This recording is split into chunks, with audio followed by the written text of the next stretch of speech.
እንደምን አላችሁ? እኔ አለው እግዚአብሔር ይመስገን ደህና ነኝ። ዛሬም በጠቃሚና በአዲስ ፕሮግራም በድጋሜ ተገናኝተናል።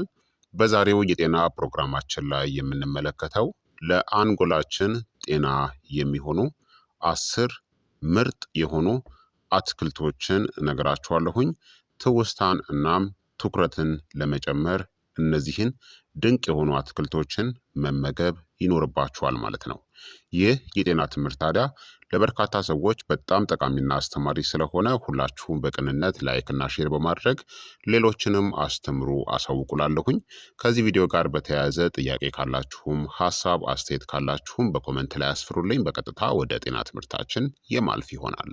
አንጎላችን ምንም እንኳን እረፍት ላይ ብንሆንም እንኳን ከሰውነታችን ኃይል ከ20 እስከ 25%ን ይጠቀማል። ሁልጊዜ ንቁ ሆኖ ለመቆየት ኦክስጅን፣ ጤናማ የሆነ የደም ዝውውር፣ አንቲ ኦክሲዳንቶች እናም አንቲ ኢንፍላማቶሪ ወይም ደግሞ ብግነትን የሚከላከሉ ንጥረ ነገሮች ያስፈልጉታል። እነዚህ ታዲያ አሁን የምነግራችሁ አትክልቶች በትክክል እነዚህን የሚደግፉ እናም የሚያደርጉ ናቸው። አንደኛ ስፒናች ነው። ስፒናች የአንጎል ጋሻ የሆነ አትክልት ነው። ስፒናች በፎሌት፣ በቫይታሚን ኬ፣ በሊዩቲን እናም በማግኒዥየም የተሞላ ሲሆን እነዚህም የአንጎል ሴሎችን የሚጠብቁና የማሰብ ችሎታ መቀነስን የሚቀንሱ ናቸው። ትውስታን እናም የመማር ብቃትን ያሻሽላል። የነርቭ ሴሎችንም ከእርጅና ይጠብቃል። የአንጎል ብግነት ወይም ደግሞ ኢንፍላሜሽንንም ይቀንሳል። የነርቭ መልእክት አስተላላፊ ኒውሮ ትራንስሚተር ምርትን ይደግፋል። ስፒናችን ለመመገብ ምርጡ መንገድ ንጥረ ነገሮችን በደንብ ለመምጠጥ በትንሹ የበሰለ ወይም ከወይራ ዘይት ጋር በድስት የተጠበሰን ተመገቡ። ሁለተኛ ብሮኮሊ ነው። ብሮኮሊ የአንጎል መርዝ ማጽጃ አትክልት ነው።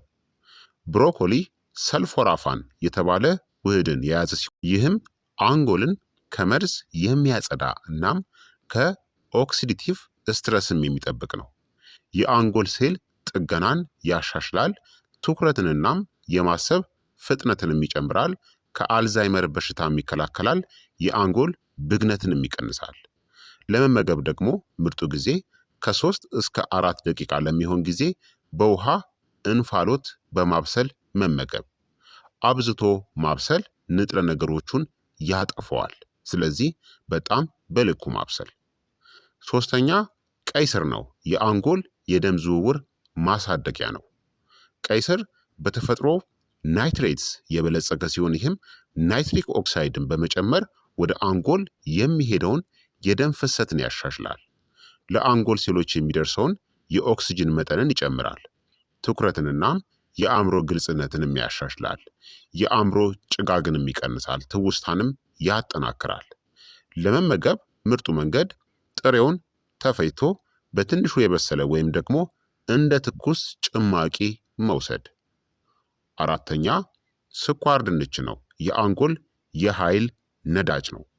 ስኳር ድንች ለአንጎል ኃይል አስፈላጊ የሆኑትን ኮምፕሌክስ ካርቦሃይድሬትስን፣ ቤታ ካሮቲን እናም ቫይታሚን ቢ6ን ያቀርባል። ለአንጎል የተረጋጋ ግሉኮስን ይሰጣል። የነርቭ መልእክት አስተላላፊ ተግባርንም ይደግፋል። ስሜትን እናም ትኩረትንም ያሻሽላል። የኦክሳይድ ስትረስንም ይቀንሳል። ለመመገብም ምርጡ መንገድ ከመጥበስ ይልቅ የተቀቀለ ወይም ደግሞ በእንፋሎት የበሰለን ተመገቡ። አምስተኛ ሽንኩርት ነው። የአንጎል ሴል ጠባቂ ነው። ኃይለኛ የሆነበት ምክንያት ሽንኩርት የአንጎል ሴሎችን ከጉዳት የሚጠብቅ ኪውሪሲቲን የተባለ ኃይለኛ አንቲኦክሲዳንትን ይዟል። አንጎልን እንዴት ይረዳል? የአንጎል ብግነትን ይቀንሳል።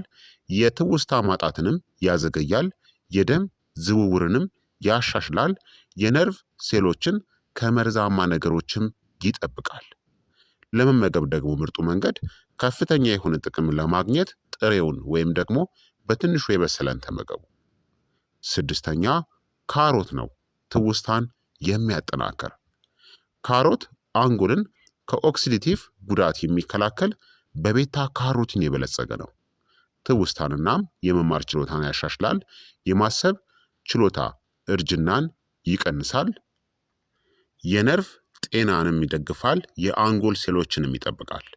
ለመመገብ ደግሞ ምርጡ መንገድ ንጥረ ነገሩን ለመምጠጥ እንዲረዳ ከጤናማ ቅባቶች ጋር በትንሹ የበሰለ ተመገቡ።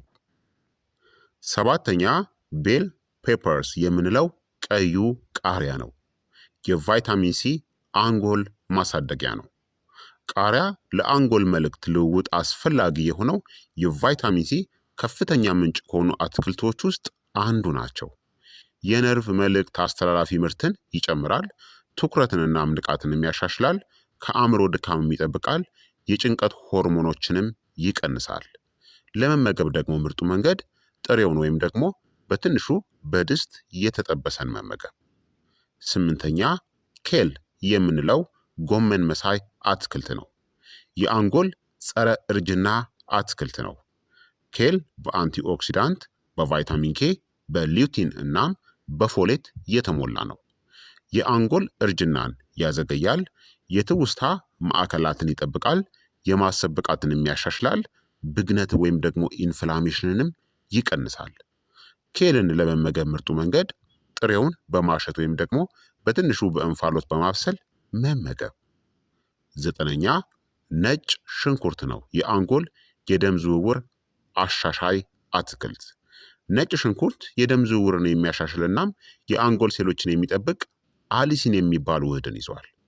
የአንጎልን የደም ዝውውር ያሻሽላል። በስትሮክ የመጠቃት እድልንም ይቀንሳል። የነርቭ ሴሎችንም ከጉዳት ይጠብቃል። ትውስታንም ያጠናክራል። ነጭ ሽንኩርትን ለመመገብ ምርጡ መንገድ የተፈጨ ጥሬ ነጭ ሽንኩርትን በቀጥታ ጨፍጭፋችሁ 10 ደቂቃ አቆይታችሁ አልሲን እንዲለቀቅ መመገብ ወይም ደግሞ በትንሹ የበሰለን ተመገቡ። አሊሲን የሚባል ውህዱ እንዳይጠፋ በጣም መብሰል የለበትም። እንዲሁም ደግሞ አሊሲን ውህዱ በደንብ እንዲለቀቅ ነጭ ሽንኩርት ከተከተፈ ወይም ደግሞ ከተጨፈጨፈ በኋላ ቢያንስ ለ10 ደቂቃ መጠበቅ አለባችሁ ከመመገባችሁ በፊት። አስረኛ ደግሞ ቲማቲም ነው። የአንጎል አንቲኦክሲዳንት ጠባቂ የሆነ አትክልት ነው። ቲማቲም ላይኮፔን በተባለ ኃይለኛ አንቲኦክሲዳንት የበለጸገ ነው። የአንጎል ሴሎችን ከፍሪ ራዲካልም ይጠብቃል። ብግነትንም ይቀንሳል። ትውስታን እናም አስተሳሰብንም ይደግፋል። በነርቭ መበስበስ በሽታዎች የመያዝ እድልንም ይቀንሳል። ቲማቲምን ለመመገብ ምርጡ መንገድ የበሰለ ቲማቲምን ከወይራ ዘይት ጋር አንድ ላይ መመገብ የላይኮፔን መመጠጥን ይጨምራል። ታዲያ ለተጨማሪ ከፍተኛ የአንጎል ብቃት እነዚህን እንዴት መመገብ አለብን? እነዚህን አትክልቶችን ከጤናማ ቅባቶች ጋር ከወይራ ዘይትና ከለውዝ ጋር አዋህዳችሁ ከቻላችሁ መመገብ። የተለያዩ አይነት አትክልቶችን ደግሞ ተመገቡ። አንድ አይነት ብቻ ሳይሆን እንዲሁም ደግሞ አብዝቶ ማብሰልን አስወግዱ። ንጥረ ነገሮቹ ስለሚጠፉ ማለት ነው። ለተሻለ የደም ዝውውር ሰውነታችሁ በቂ ውሃ ደግሞ ማግኘቱን ማረጋገጥ አለባችሁ። ምን አይነት ሰዎች ደግሞ መጠንቀቅ አለባቸው? የደም ማቅጠኛ መድኃኒቶችን የሚወስዱ ሰዎች ነጭ ሽንኩርትና አንዳንድ ቅጠላቅጠሎችን በልኩ መጠቀም አለባቸው። የኩላሊት ችግር ያለባቸው ሰዎች ደግሞ ፖታሲየም የበዛባቸው አትክልቶችን ደግሞ መመጠን አለባቸው። ምክንያቱም ኩላሊቶቻችን ከተጎዱ በቀላሉ ፖታሲየምን ከሰውነታችን ማስወገድ ወይም ማቀነባበር አይችሉም። እንዲሁም የታይሮይድ ችግር ያለባቸው ሰዎች ጥሬ የክሩሲፈረስ አትክልቶችን ማብዛት የለባቸውም። የታይሮይድ ችግር ካለ ስላይትሊ ወይም ደግሞ በመጠኑ የበሰሉ የክሩሲፈረስ አትክልቶችን መጠቀም ይመከራል። በአጠቃላይ አንጎላችን የሚያረጀው በጊዜ ምክንያት አይደለም። የሚያረጀው በምንመገበው ነገር ምክንያት ነው። ትክክለኛዎቹን አትክልቶችን ከተመገባችሁ እሱም በጥሩ ትውስታ፣ በትኩረት እናም በንቃት ይመልስላችኋል ማለት ነው። ስለዚህ እነዚህ ለአንጎላችን ለትውስታ እጅግ በጣም ድንቅ የሆኑ አትክልቶች ናቸው። ስለዚህ ከአመጋገባችሁ አትጧቸው። የዛሬው የጤና ትምህርት እንግዲህ ይህንን ይመስል ነበረ። እንደተማራችሁበትም ተስፋ አደርጋለሁኝ። ሀሳብ አስተያየታችሁ ደግሞ አይለኝ ይላለው። ይህ የጤና ትምህርት ደግሞ ለበርካታ ሰዎች እንዲደርስ ሁላችሁም በቅንነት ላይክና ሼር በማድረግ ሌሎችንም አስተምሩ አሳውቁላለሁኝ። ጥያቄ ካላችሁ ጥያቄያችሁን በኮመንት ላይ አስፍሩልኝ። በቀጣይ የጤና ትምህርት እስከምንገናኝ እኔንም እናንተንም ቸር ያቆየን። መልካም ጊዜ፣ መልካም ቆይታ። ቻው ቻው።